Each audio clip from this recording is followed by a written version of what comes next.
मनसा गांव में एक लोहार रामगोपाल रहता था। उसका एक भरा पूरा परिवार था, जिसका लालन पालन करने के लिए उसे कई बार दिन रात काम करना पड़ता था।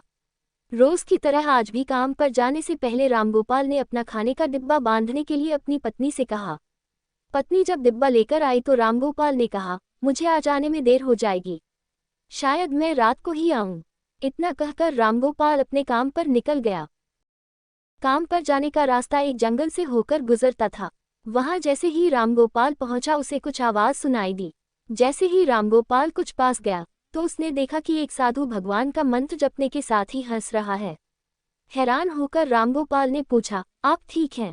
उस साधु को रामगोपाल नहीं जानता था, लेकिन साधु ने एकदम से उसका नाम लेकर कहा, आओ रामगोपाल बेटा, मैं तुम्हारा ही इंतजार कर रहा था।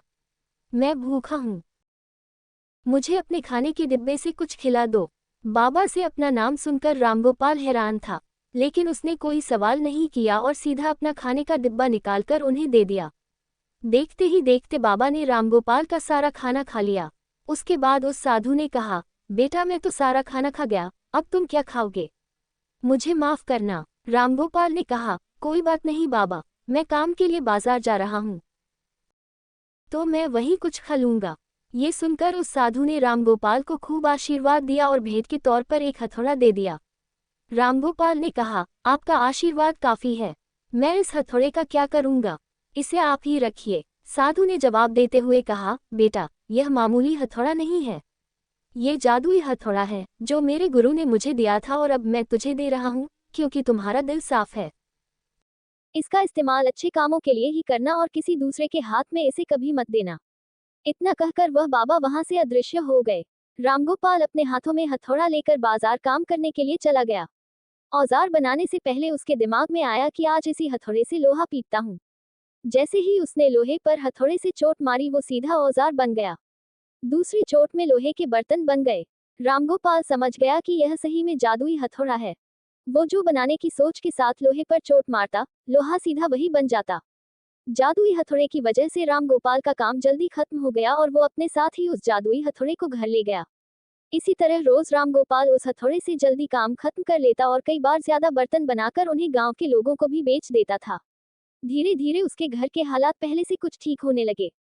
एक दिन गांव का मुखिया उसके घर आया और बोला, हम गांव वालों को शहर जाने में बहुत ज्यादा समय लगता है, क्या तुम अपने हथौड़े से गांव और शहर के बीच आने वाला एक पहाड़ तोड़ने में मदद करोगे? इससे बीच में एक सड़क बना लेंगे और गांव से शहर का सफर आसान और छोटा हो जाएगा। मुखिया की बात सुनकर रामगोपाल ने उस जादुई हथौड़े से उस पहाड़ को तोड़ दिया। मुखिया और गांव के लोग बहुत खुश हुए और उसे खूब शाबाशी दी। पहाड़ तोड़ने के बाद घर लौटते समय लोहार के मन में हुआ कि इस जादुई हथौड़े से मेरा काम जल्दी हो जाता है, लेकिन कुछ ज्यादा फायदा तो हो नहीं रहा है। इसी सोच में डूबे हुए लोहार घर जाने की जगह दुखी होकर जंगल की तरफ चला गया। उस जंगल में वही साधु बाबा लोहार को दोबारा दिखा। लोहार ने उन्हें अपने मन की सारी बातें बता दी। साधु ने कहा, इसका उपयोग सिर्फ औजार और बर्तन बनाने व पहाड़ तोड़ने तक सीमित नहीं है। इससे तुम अपने मन का कुछ भी बना सकते हो और किसी भी कठिन चीज को आसानी से तोड़ सकते हो। रामगोपाल ने अच्छे से साधु बाबा से उस जादुई हथौड़े को इस्तेमाल करने का तरीका सीखा। उसके बाद रामगोपाल ने बहुत धन कमाया। आज रामगोपाल एक अमीर आदमी बन गया है। अभी भी वो जब भी जरूरत महसूस होती है उस जादुई हथौड़े का इस्तेमाल कर लेता है। कहानी से सीख, चाहे कोई वस्तु हो या दिमाग, इनका इस्तेमाल पूरी तरह से करना चाहिए। साथ ही अपने पास मौजूद सामान का मोल समझना जरूरी है।